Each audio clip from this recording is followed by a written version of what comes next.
people. Welcome back to the Elyse DeLucci Show. I'm your host, Elyse, and we're in my living room on the Upper East Side of Manhattan. Have you seen the new logo? The podcast logo. It was a gray, the formal logo. It was a gray picture of the Manhattan skyline, and it had the name of the show in hot pink font, and I changed it. Let me upgrade. Yep, red with the leopard picture, and I thought it was a good upgrade. Tell me what you think, if you like. Anyway, it's episode 35. I'm so happy to be talking to you. I'm also going mildly crazy because I'm home trying to work from home. My kids actually have an in-school day today, and I can't find a pen in this house. I'm going crazy. Anyway, today we're talking about coffee, rosary beads, listening to your body, what happens when, like, workers come to your house, like the carpet cleaner, yeah, all that and more. So stay tuned, take a sip of your latte, your espresso, your scotch, whatever you have, and talk to me, Elyse. So, fact of the day. You're never going to believe this. I feel like I start every fact with that. Because I'm like, I have no idea that this is a thing. And then I think you don't know it's a thing. And then I'm telling you, and I'm like, can you believe this? Anyway, lipstick color, ancient lipsticks. When ancient people were making lipsticks, specifically ancient Mesopotamian women, they used to use semi-precious jewels. They used to crush semi-precious jewels and use them to decorate their lips. Isn't that funny? From there, people started using anything from red beetles to fish scales to make lipstick. Isn't that crazy? But I want to know, how are you decorating your lips with, like, smoky quartz or some topaz? Are you gluing them on your lip? I mean, what was the glue? What was the glue in ancient times? What was it, like clay? Because that's strange. That's a little strange, no? I kind of get the using the natural materials for the dye, but anyway. That's the fact. Oh, you know what? The other thing I learned, it's also a little fact. Did you know what MAC stands for? You know, MAC Cosmetics. I had no idea. Makeup Art Cosmetics. Here I am thinking MAC is like something, you know, really highbrow, highfalutin, like, I don't know, Macbeth, Associates and Company. No, Makeup Art Cosmetics. Real innovative. But who knew that was the name? Anyway. So how are you? How was your week? My week was sort of uneventful. You know, I didn't do too much. I had to get my carpets cleaned in my house. I just had carpets put in a few years ago, so, you know, they're new. And I vacuum all the time, as one does when you have tiny children. But literally, I just felt like I made a giant mistake when I selected the carpet. I know I did. I have leopard wall-to-wall carpeting in my living room, as you know. I've mentioned a million times, but I have a little hallway where the bedrooms are. And my house isn't big because I live in an apartment, but a little hallway where the bedrooms are. And I just have 2 bedrooms. And I got a cream-colored carpet. And in the bedrooms, I have also the same cream-colored carpet. Now, I wanted cream color in the bedroom because I just thought, it's nice, it's beautiful, it's classy. Yeah, I wasn't really thinking that the hallway, you know, is like the main, you know, traction area. So after the carpet was installed, I started realizing that, you know, and there's no shoes in the house. You know, we follow Japanese protocol around here. Shoes come off at the door because I can't. And you know, I didn't grow up with the shoes in the house rule, like no shoes in the house. But when you live in Manhattan and you're walking down the street, you know what kind of E. coli disgust is on your feet. You got to take your shoes off. Anyway, when I started to see just some dirt on the carpet from socks, when I first moved in, I thought, oh, God. So you know what I was going to get? I was going to get one of those clear runners. You know those clear carpet runners from like the 1960s, like hard plastic. They come on like a roll. I think maybe even Home Depot has them. Underneath is almost like those little spikes, you know? I tried to get that, and at the time, the guy that was installing my carpet, he came back to look at it after a week. He put it in, and I said, I'm going to get the clear plastic carpet runner. And he was like, what are you, 90? What? No, you don't have plastic over your furnitures. No, you're a young woman with kids. You're not having that. And I was like, I'm going to get my carpet dirty. And, you know, long story short, I should have listened to myself, you know, because here I am 3 years later on the phone with Stanley Steamer. And I hate having people come to my house when I'm here. Or even, well, I don't have people come when I'm not here. But I just don't like the outside service people coming in. And it's not because I have anything against them. I'm just paranoid. I was raised in a house where we're paranoid. Lock the doors, lock them 1,000 times. Somebody's going to come in, rob all your stuff. I mean, so this is how my mind works. So here's the thing. So I call Stanley, right? And they tell me the whole thing. We're going to come with the machine. I book it because I needed to get it done. The hallway was looking disastrous. And then, of course, I said, well, while you're at it, they're going to do the whole apartment.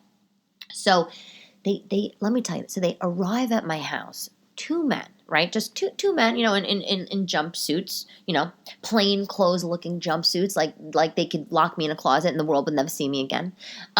So they come into the house and they survey the landscape. Already the antennas are up, and I'm already thinking, what do you need to survey? What do you need to survey? Just come in here with your machine. Hurry up, bam, bam, wham, bam, get it done. I'll pay you, and then we're done. That's all that needs to happen. I don't like this. They knock on the door. They come in with their clipboard. They're surveying my apartment, checking up. So I'm following them around the house. Can you imagine? I live in this tiny apartment. I'm following them around the house like a lunatic. And I even said to them, what are you walking around for? What do you need to see? Well, we just need to see the carpet, the size of the rooms. I said, but the rooms are so small. I mean, it's just a quick job. Then they tell me the price, and then they're trying to upsell me, which I like. Oh, if you want to pay $20 extra, you get the deodorizer, $40 extra for protection. What kind of protection? Oh, it's a spray we put on. No. You're not going to upsell me, please. I worked in retail. I worked in the supermarket. I had incentives like sell these packs of gum on the register rack, and win a free rotisserie chicken. I'm all about that. No, you're not upselling me. Thank you. But anyway. So there they are. They're doing the survey, and I'm just thinking, oh my God, they're not surveying the carpet. They're not trying to see the square footage, see where their machine is going to fit around this joint. No, they're looking. They're surveying. They're surveying for a robbery. So I'm nuts. I'm out of my mind at this point. I'm out of my mind. And by the way, I have a boyfriend. What do I have a boyfriend for? I call him up. They go downstairs. They said, we're going to go. Okay, we surveyed the thing. We're going to go downstairs. We're going to get our machine. We're going to come back. And we'll be quick. Okay. I said, okay. I said, I'll just probably do work in the kitchen. No, ma'am, the machine's loud. You're probably not going to be able to do work. All right, fine. Whatever. So then I thought, well, now they give me a reason to follow them around mid-work. So after they go downstairs in the elevator to get the thing, I call my boyfriend. I said, what do I have you around for? What do I have you around for? I said, I don't need a lot of stuff in life. You know what I need? I want you to handle the man things. And this is a man thing. And he's, oh, well, tell him to come back on Sunday, and then I'll be there. And no. I don't want them on my house on Sunday. Sunday is the Lord's day. Sunday is the day for R&R. Sunday is the day. If the kids aren't here, Sunday is my day to sit on the couch, not wash my hair, and eat everything in the pantry. I don't want Stanley Steamer coming on a Sunday. No. If I'm working from home and I have the time for them to come while I'm sitting at my kitchen table doing my work, they could come at this time. Please. Well, it's like, guy, you don't go to work till 12 o'clock. Why can't you come to my house and watch the carpet cleaner people? Instead, I have to have a freaking panic attack. So they come up into the apartment, right? They come up in the apartment, and I didn't know what to expect. I thought they're coming in with like a vacuum, like a Kirby vacuum cleaner from the 90s with maybe a little suction stuff on it, maybe some shampoo. Nah, they come in with a giant black machine. It's like the size of a garbage can, an outdoor garbage can, huge thing on wheels. First of all, the thing looks like hell. So you're going to trek your giant black motorized machine through my house that already has the dirty carpets. I'm already losing it. So... And it was like the size of it was actually like it was a cross between a size of a garbage can, an outdoor garbage can, and a Lazy Boy recliner. That was the size. It was square like a Lazy Boy, big like a garbage can. So they start in the bedrooms, fine, which is, the furthest away to the front door. Let me show you. Let me paint this picture. This is how this is a staged robbery right before my eyes. Okay, so they're in the bedroom. Okay, they drag the big machine. The 2 men go in the bedroom. Behind them, they pull the machine in behind them. The machine is the same width as the doorway of my bedroom. The machine is half in my bedroom, half out my bedroom, which is then the other half's in the hallway. The machine is blocking the doorway, taking up the whole width of the door.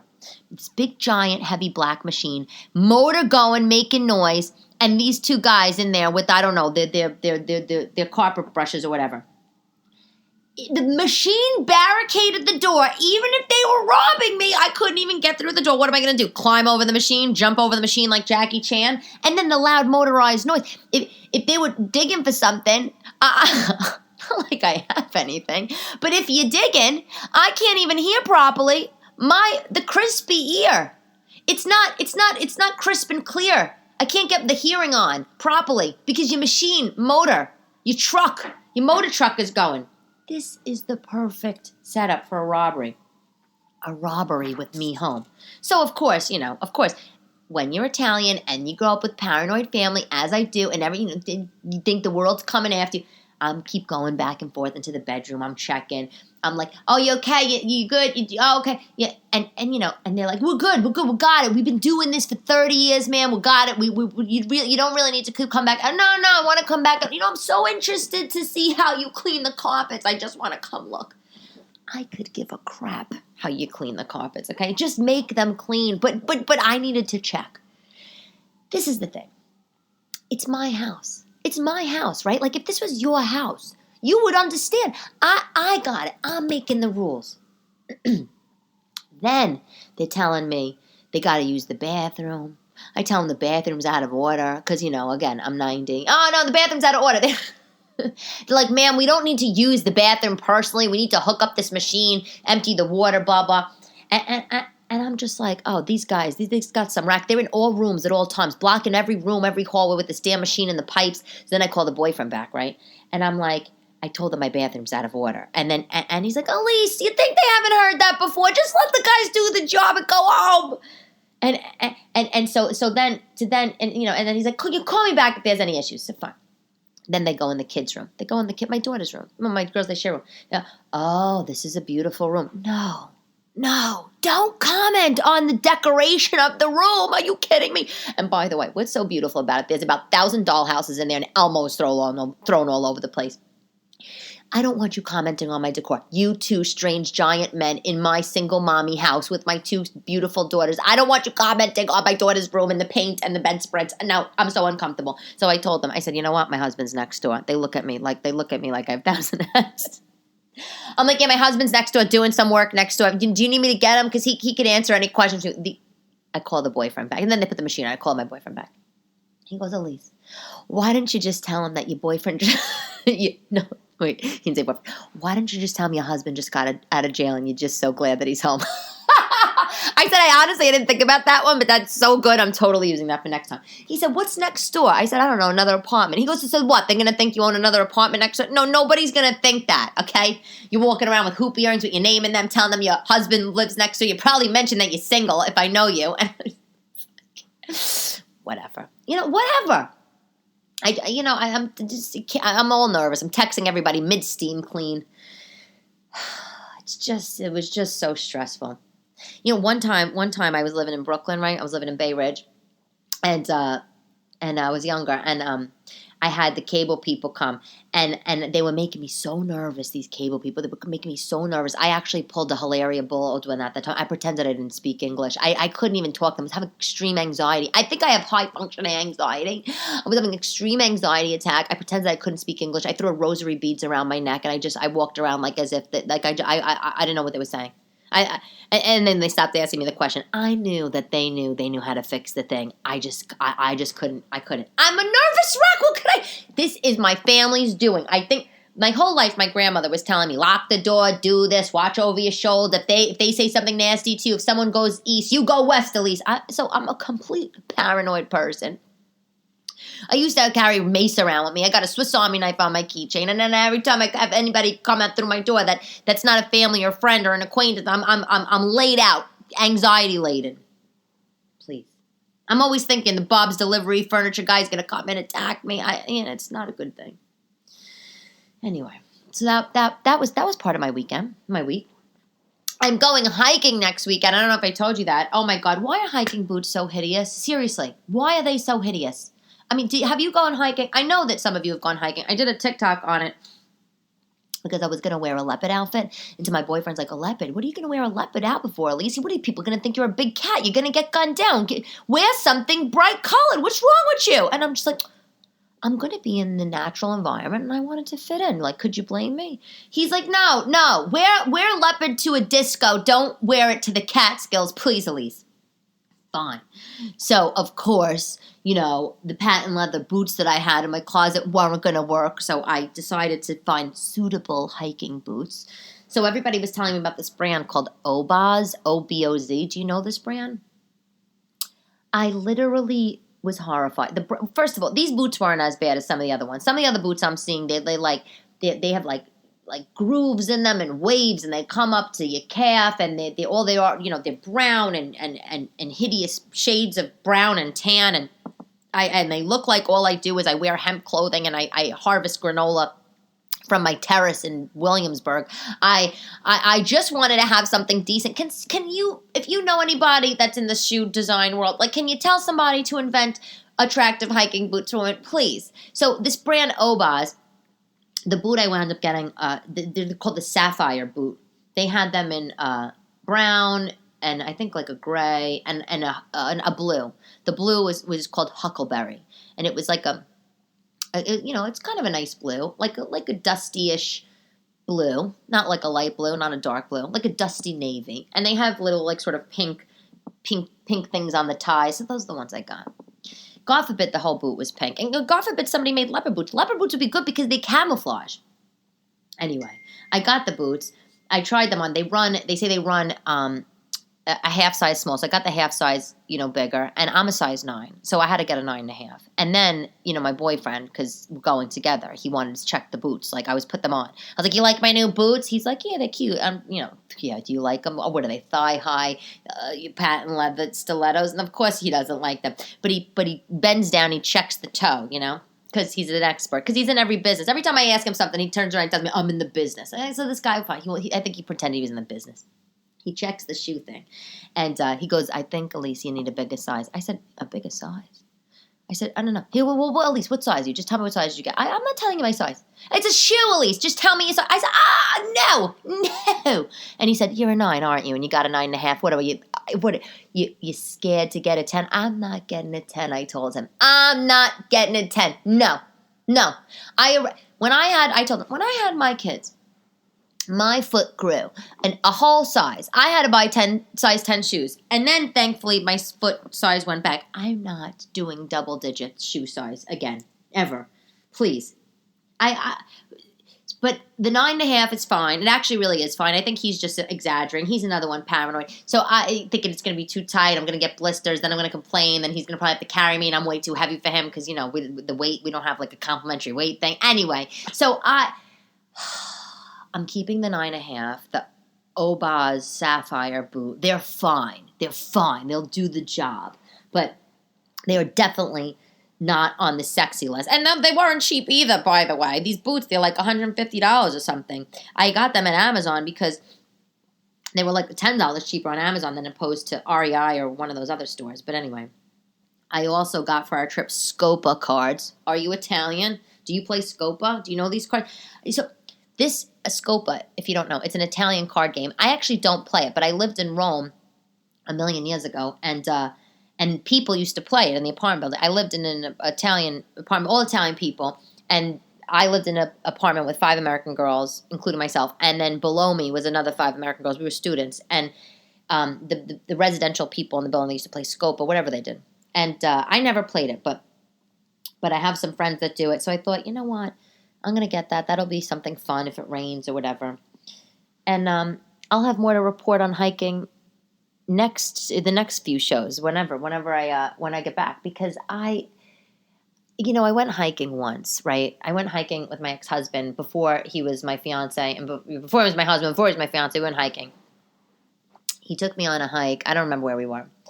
And it was so long. We were out for 8 hours. And this guy, he didn't even bring water. Can you imagine? I was 6 hours into the hike. I'm like, I'm starving. I need a snack. I don't go anywhere without snacks. And even then, I was in my early 20s. And he's like, I forgot to bring snacks. I forgot to bring water. I was like, you forgot to bring water? What? We wound up getting lost, okay? Lost. And then I said, I'm never hiking again. First of all, I don't like the creepy crawlies under my feet. I don't like the fact that I could step on a snake or the killers in the woods. And on top of the fact that I had an experience where I was deprived of basic necessities like Cheetos and water. I mean, I can't, how'd you expect me to go again? But I do like the feeling of post-hike, après-hike. Like your skin glows and you feel good, and there is something about that's a really nice feeling. But so I'm trying it again because obviously we're in a pandemic. There's nothing really to do. There's nothing really places to go. So whatever. And it's his birthday, by the way. It's my boyfriend's birthday, so that's really why we're going. So, and the guy needs to take a vacation. I mean, and so not that I don't, but he really does. So, that's that. I got a text message the other day. Oh, wait, you'll die. 1,000 years ago, I bought a Groupon to this place called Skinny Med Spa. It was, I don't know if it's still, well, obviously it's still around if they text me, but I think it was on Lower Fifth Avenue in Manhattan, like Flatiron District. I can't remember what I got done there, but I got something. They text me and about some offer that they were having, and the text number, I guess I had it in my phone, which I had no idea I did, because it was a Groupon. Like, who saves the number of that kind of thing? And it came up, Skinny Spa. Skinny Spa comes up, and then it's like, your friends at this text, like, your friends at Skinny Spa, and I actually thought it was a joke. Like, I was like, is somebody spoofing me? Because this is horrific. This reminded me of the time. It reminded me of the time when I was unemployed and I got an email offer to be the store manager at Krispy Kreme. Okay, I didn't know. First of all, I was tempted, but I didn't know if that was a joke or like or somebody was trying to tell me something like, you want to be the store manager of Krispy Kreme? Ha, ha, ha. You shouldn't. Was this like the Skinny Spa text? Like, Skinny Spa text. Hi, your friends at Skinny Spa. We have an offer for you. Put down the Cheetos. Anyway. I don't know. You know, the thing here, let me tell you something. When I got that email about Krispy Kreme, I thought about it for a second. First of all, I wasn't working. The thought about working in a glazed donut, having Oasis for 8 hours a day, 40 hours a week. I mean, it was mildly appealing. I knew I'd get free donuts. I knew I was overqualified for the job, but then I thought, you know what? So I could never even think, entertain that. What am I, crazy? Get that out of your head. You're just thinking about the bargains that you get, aka free food. It's like, what would I do? I'd work in Krispy Kreme at my end of my shift. You'd roll me out of the door, into my car, into my house, and then into my bathtub, all to do it again the next day. I would be in my bathtub washing sticky, glazed, crusty crumbs out from underneath my brazier. God, I'd be a house. My mom worked at McDonald's once when she was young girl. She worked at McDonald's. She got fired for eating all the fries. Can you imagine? She would die if she knew I was telling you this, but it's true. And if you're listening, Mom, you know that's true. You know it's true. So, I have a few things to say. The first thing is, of course, this is a podcast. Of course I have things to say. Okay. I have a lot of friends, obviously, like you, and I have a lot of friends that, and in comedy, you know, and doing stand-up, you meet so many people and so many creative people that come out with companies and start things and whatever, and it's overwhelming how many. So I have, and everybody tells everybody because we're proud and whatever. So I have a few people that have, people, they send me their stuff or they tell me, and they've showed me some of the things that they come out with, and some of the stuff I think, oh, whatever, oh, great, I'm so excited for you. Other times I'm like, oh my God, this is such a good product, whatever. So I want to tell you about a couple of these things. I'm not paid to do this. Nobody paid me to say anything like this. I got to put that out there. It's kind of like when I do the product of the show. At the end of the show, it's just one of the things that I like or I've bought recently and I tell you about it. This is the same. So, okay, the first one I want to tell you about is a company called C Espresso. I'm going to just spell it out for you. The website, SI-Espresso, SI-Espresso, ESPRESSO. Let me tell you about this, cespresso.com. I was working, about 10 years ago, I was working at a job downtown on Wall Street, and I used to have a business account for to gift clients, like give my clients, like, holiday gifts or whatever. And there was my rep at the place that the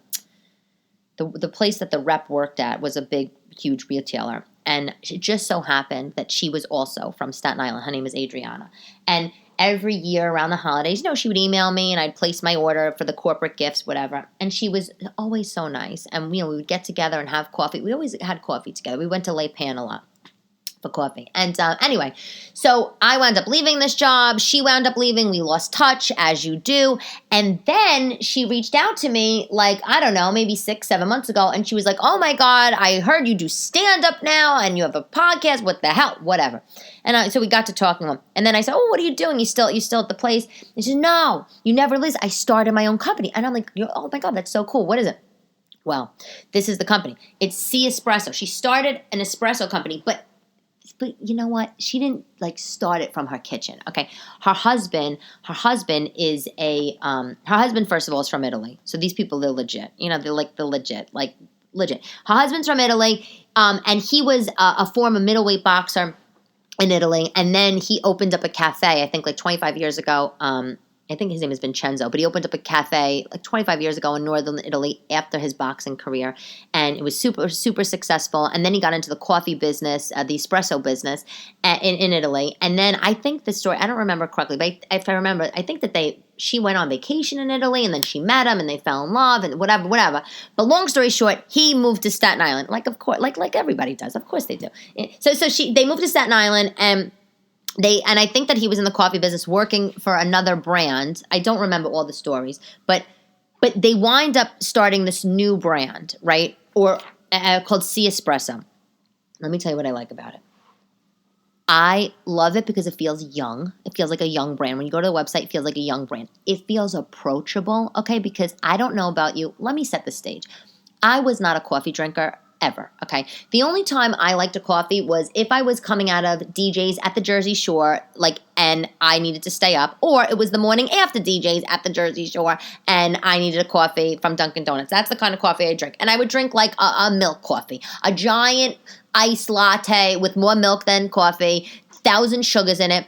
And if I went to somebody's house, by the way, that had, one of those cans of General Foods International coffees, like French vanilla. Remember those cans, those horizontal rectangles? If I saw somebody had a General Foods International French vanilla cafe can in their cabinet, I thought they were highfalutin and fancy. That's the kind of coffee drinker I was, just to put it out there for you. I'm not going to lie. But then I had kids. And then I had kids, and I realized that I need to have stronger coffee. So I started going to Starbucks. We would go, Adriana and I, this was after I had kids, we would go to Le Pant, whatever. I'm actually not a fan of Starbucks coffee. I'm just not. I don't know why. For some reason, it tastes burnt to me. Sometimes their lattes and whatever taste fine.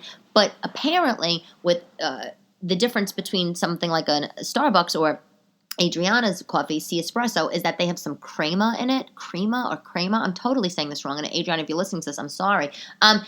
But it has like a much richer taste. But besides for all that, is that they just do cool shit. Like they catered Angelina from the Jersey Shore's wedding. They have these pop-up barista bars. So like, how cool is that? You go to a wedding, sometimes people have an ice cream truck, or they giving out candy apples at the end of the wedding, or whatever, bagels. I've been to weddings, they're giving out bagels. You can do a pop-up espresso bar. I just think it's so cool. Her company is Sea Espresso. If you put the code, she has a code that she gave me a while ago. I hope it still works. It's Ferry, Ferry, Staten Island Ferry, get it?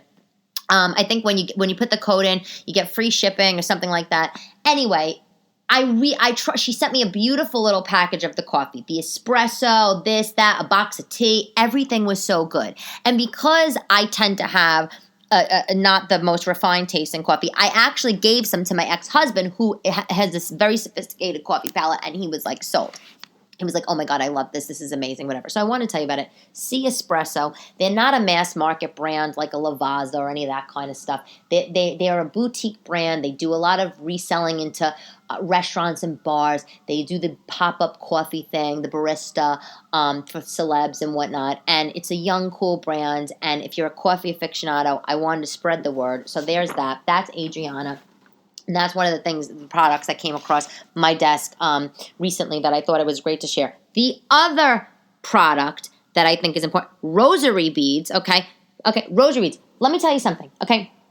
A long time ago, this guy reached out to me. This guy, his name is John. He reached out to me. And I know he's listening to this. Hi, John, because he told me he was going to listen when I said, I'm going to talk about it on the podcast. These rosary beads are really beautiful. Thank you.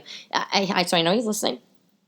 A long, long time ago, this guy reached out to me in my DMs, and he says, oh my God, I have a rosary. I'm a jewelry designer. I design rosary beads. I want to send you some rosary beads. At the time, I don't know. I was busy. I was whatever the hell I was doing. I was like, okay. Yeah, that would be awesome, whatever. And we kind of lost touch. But long story short, he wound up sending me the rosary beads not too long ago. And he sent me 2 pairs, and they're beautiful. Like, they're really beautiful. And I'm really not lying when I say this. Like, I not that I lie when I say anything, of course, but like they are so pretty. I have rosary beads that I bought in the Vatican, and they're nice. I mean, I have when I lived in Italy 1,000 years ago, like I mentioned, I went to a mass that the Pope was there, and he blessed the mass, everybody in the mass. It was a mass for college students. So I have these beautiful rosary beads that are blessed from the Pope, and I keep them hanging in my bedroom. The thing is though, I bought these rosary beads for like, I don't know, like €2 from Vatican City on the street, and they're plastic, and they're pretty, but they're plastic, and they're pretty junky. They're sentimental. I never actually had like a really nice pair of rosary beads. And so this guy, he sends me the rosary beads. They come in really pretty, jewelry box, whatever. 2 pairs. One pair he sent me, I have on actually right now. They're the Italian flag colors. They're green, red, and pearl.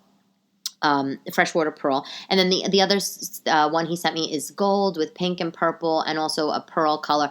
They're so pretty. So I want to tell you about this company. His company is called Olvera Street. Olvera Street Rosary. Let me spell for you. Olvera Street Rosary. It's on Etsy. Olvera Street Rosary.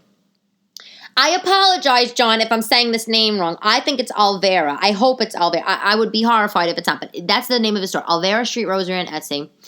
Listen to this, okay? The guy. So I said to him, yeah, of course, he's emailing me, telling me he wants to send me a rosary. It's fine. I said, you from New York? Where you from? No, he's from St. Louis.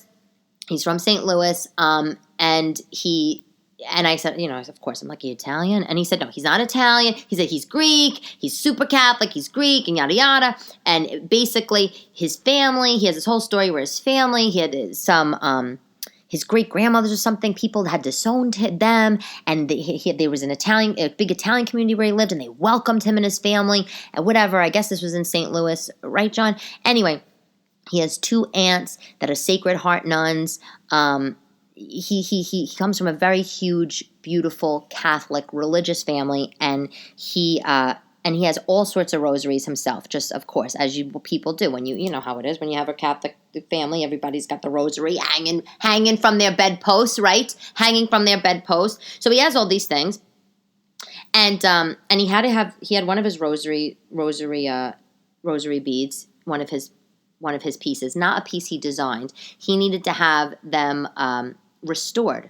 So he went to take it to somewhere to get it restored, and he wound up getting a lot of reactions to this restoration, and I guess that inspired him to start this business or something, to design rosary beads. I want to tell you why I think these are great, because they have such nice quality.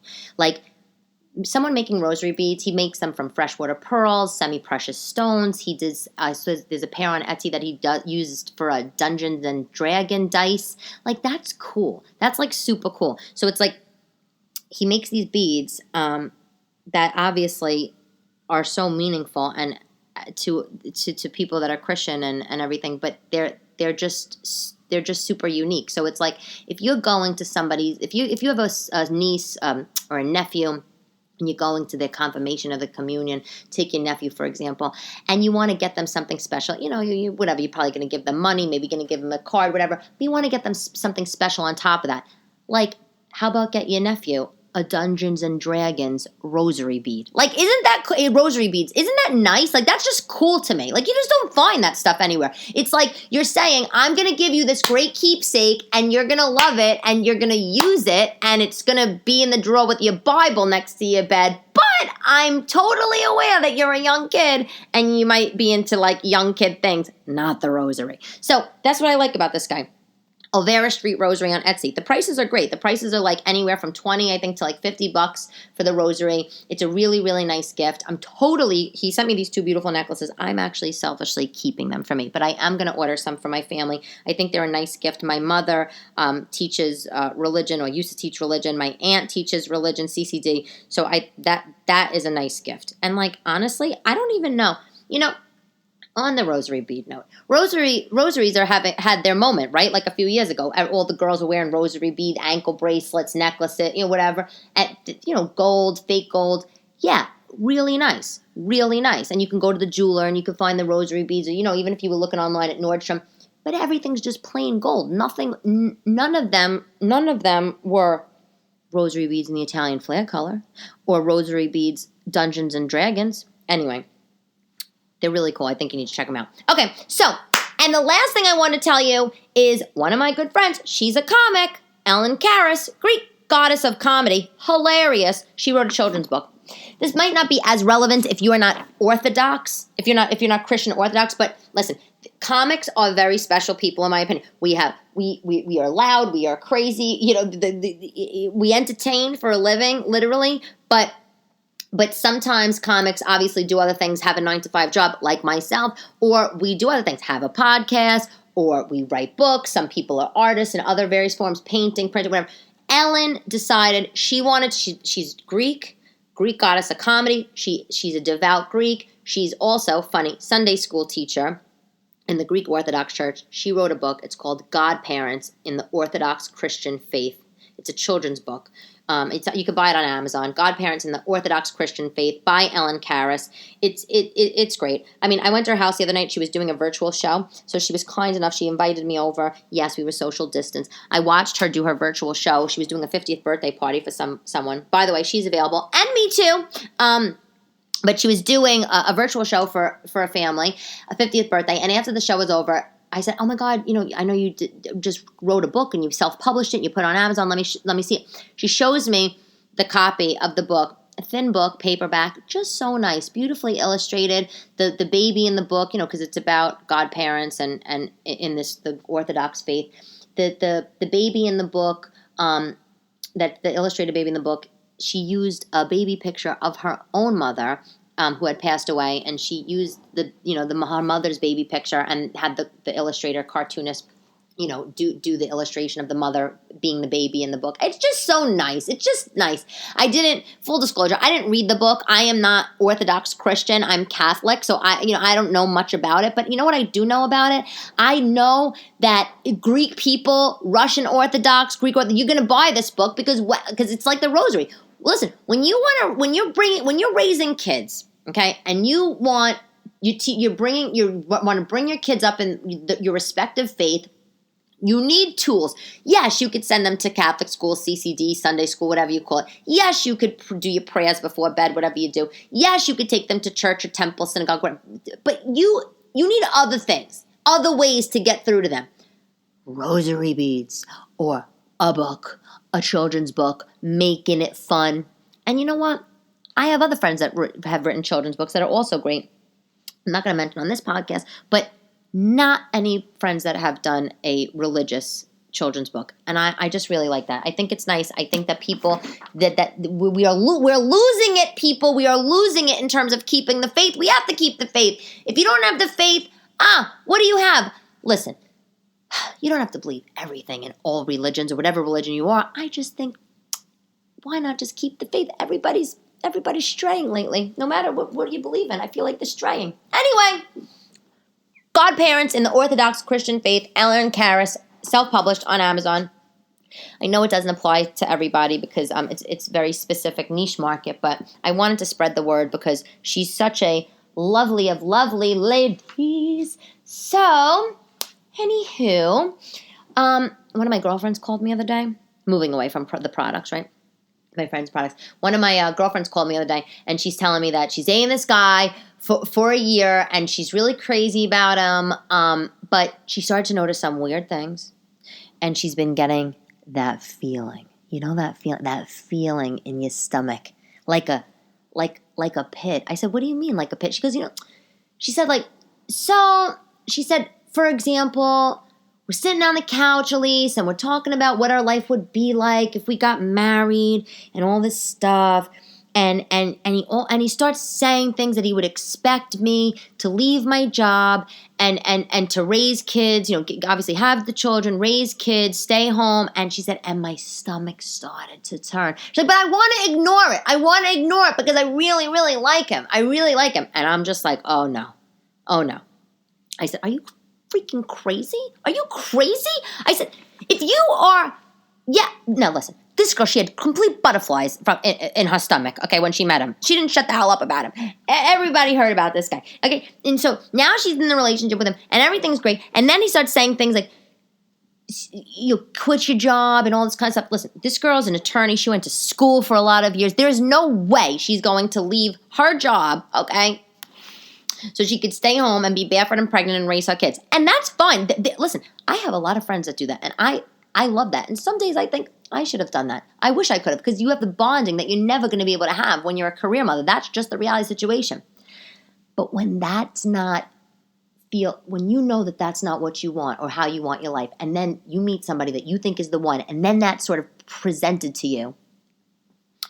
Oh, so now she's basically texting me off the chain, blowing up my phone, saying, I'm having this feeling in my stomach, the pit. Well, what do you think? What do you think? And what do I think? You want to know what I think? I think you should listen to your gut, okay? I think you should listen to your gut. First of all, the sex is great. She told me the sex is great. And we said, oh, great. So great. You love that D. That's what you're telling me? You love that D so much that you're gonna ruin your whole life? Give me a break. Give me a break. So then, of course, we started talking about listening to yourself, your body, when it tells you things, okay?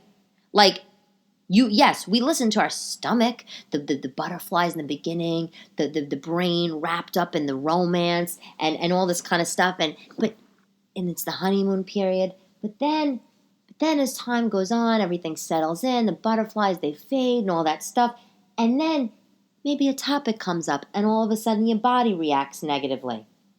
What should you do? Should you ignore that? This is what this crazy girl wants to do. I know you're listening. Crazy girl, you know who you are. But really? Really?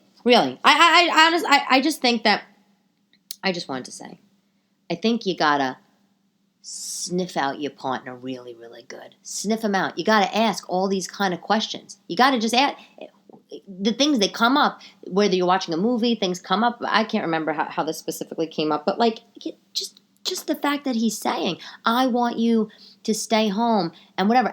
Where has he been this whole relationship? Has he not been listening to her? And guess what, Mon ami, your body is telling you something. You have to get out. I think she has to get out of this thing. He's not going to change. Please. Listen. Your brain is telling you to stay with him. Your lady parts are telling you to stay with him. Your stomach is telling you to run for the freaking hills. And I think you got to go. I think you got to go. Well, Elyse, maybe it's butterflies. Maybe it's butterflies. Because of the thought of settling down and having a family with her. I said, are you crazy?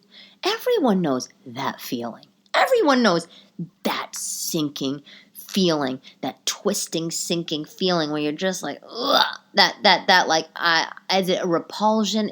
What is it? You know that it's the pit, it's the stomach flip, and you have it because you're so into him, and he says something so off-putting, and you please. Anybody else, any of the other people that are listening to this podcast right now would exactly tell you the same thing. You get close to somebody, you feel all the feels, then your brain kicks in, you're talking, having all these conversations, you're deciding, you're assessing their character, the personality, how you're going to live your life, and then you might start feeling feelings again. Are they excited feelings? Are they good feelings? Or is it the feeling, the pit of the realization that, oh shit, this might not work. Well, that's what's happening, so, whatever. It sucks. It really sucks. A year into the relationship. Ugh. This is why I think you got to just get it all out right out of the top of the thing, right? I've said this a million times. Right at the top of the gate, just get it out. I like to show how crazy I am right at the top. Because you want to know what? If you love me at my craziest, then you'll definitely love me at my nicest. Anyway. So the product of the podcast wasn't these other products, of course, because I really wanted to mention them because those are things that I like and I've seen and I've experienced. And I want to spread the good word. But today, my product is Fishs Eddy Brooklynese set. Please tell me you know Fishs Eddy. Please. Well, if you're from New York, you know Fishs Eddy. Or if you've been to the city and you toured around, whatever. Toured around. What is it? What are you, Madonna? You toured around the city on Fifth Avenue. Or is it Broadway? I can't even remember. Maybe like 17th Street. There's a store, Fishs Eddy. They do dishes and plates and obviously dishes and utensils and cup, whatever, flatware. And it's been around forever. And they have all their crazy unique patterns. They have like a pattern.